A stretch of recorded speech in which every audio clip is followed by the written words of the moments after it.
Hello YouTube, it's Charles Redneck Nerd coming at you today. Because of my ankylosing spondylitis, I'm still having a flare, so I'm not real good. So we're going to come with you today with something I know more about than I know more about knives. These two particular items anyway. Somewhat. Don't know all their history, or at least I don't remember all their history, but two revolvers, 32 black caliber black powder revolvers. This one dates from 1880 or 1881 according to the serial number. Both of these belong to my grandmother, who died September 30th at the age of 101. This at one time was a very fancy gun. See the aged ivory handles? Back in 1880, these would have been white and glowing. The gun itself used to be nickel plated. This is a double action. In other words, if you pull the trigger, it would rotate the cylinder here. It would also cock the hammer all the way back, and then you could finish pulling the trigger and the gun would fire. It is a top break, meaning it breaks open at the top. Right here, as you can see, this is what's called the extractor. It would extract the 5 shells that had been placed in it after firing, eject them, then go back down. You could load the 5 new rounds in, close it, and be ready for action. And because it's double action, you'd just be able to pull the trigger and it would fire and rotate the cylinder. Much faster than the normal revolvers you would get.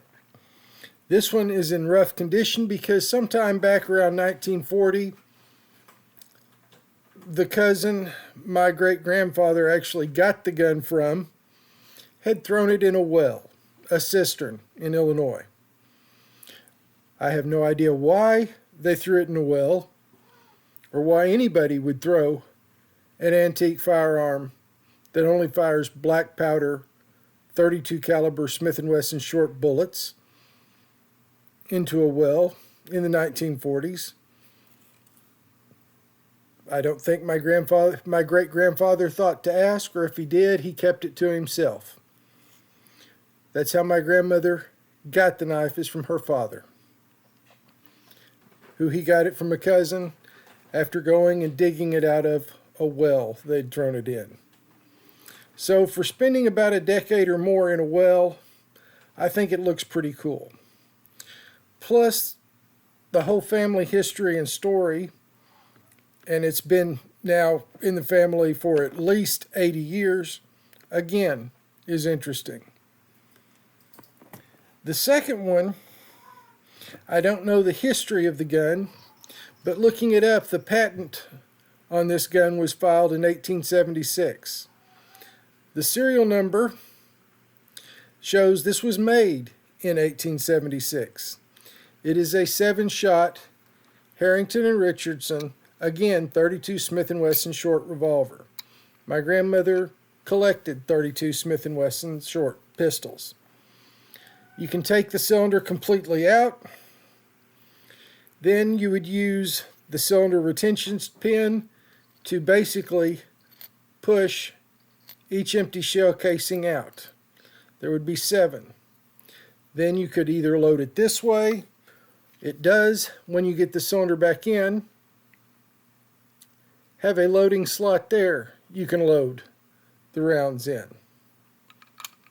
Then, when you've either got it loaded or when you're ready to load it, you put the cylinder back in, and this is actually fairly hard to do.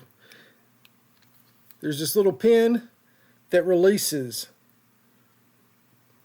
button that releases the cylinder retention pin. That allows you to pull this out. The cylinder will then fall out. To put it back in, you just push the button and push that back in. This is a single action only revolver. This little spur right here is the trigger. So you would pull it back press the trigger, and it would fire. Pull it back, press the trigger, and it would drop the hammer. This one is fully functioning. I do not have any 32 Smith & Wesson short black powder rounds. And you must use 32 Smith & Wesson short black powder rounds in either one of these guns if they're in firing condition. Modern black powder is what the Old West people called smokeless powder. Smokeless powder came out in 1895. It burns hotter, it burns faster, it produces more pressure inside these chambers. These guns are not built to withstand the pressure that modern gunpowder, since 1895, the smokeless powders produce. So you have to either use black powder or a black powder equivalent in these guns. Now there are a couple of companies I could get bullets, cartridges for, that these guns would fire, and I'm thinking about doing that. These are actually both of these actually belong to my parents. And I've actually thought about doing that and seeing if I could shoot this one. Because, I mean, this is made in 1876. How cool would that be to be able to be the first person in 100 years, really, to probably shoot this gun? Or even 50 years, or 75 years. I'm not worried about it blowing up. I've had it checked by an actual gunsmith, and he says it's safe to fire with 32 caliber Smith & Wesson black powder or black powder equivalent loads only. I already knew that, but I thought these were both cool. Now there's a lot more 32s my grandmother had that are floating around with various family members. A cousin of mine has a 32 that my grandfather brought back during World War II that he took off a Nazi officer that I would like to get and show y'all. And there are others. My brother has a 44 caliber Smith & Wesson top break revolver, similar to this, much larger. And I haven't looked at it to see if it's in firing order yet. I've only looked at it once, but it opens the same way, loads the same way. It will be a 6-shot revolver as opposed to this smaller pocket version 5-shot revolver.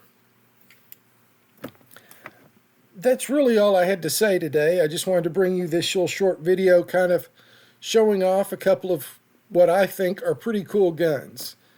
And you can see right there where the loading area is on the side if you want to load them this way.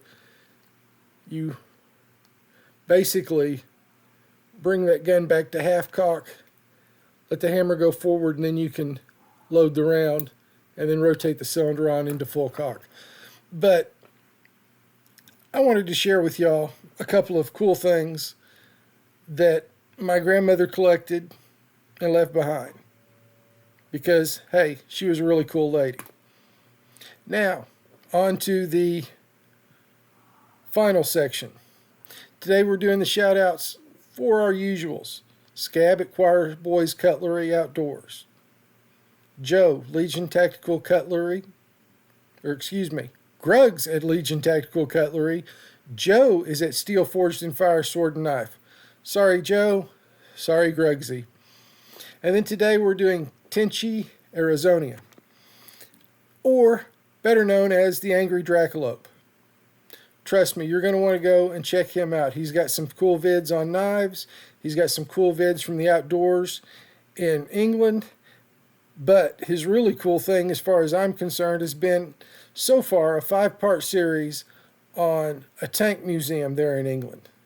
They cover tanks from World War I all the way through our most recent minor difficulties in Afghanistan and Iraq.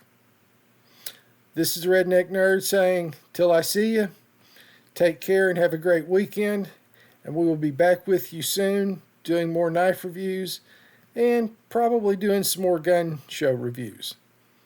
Take care, y'all.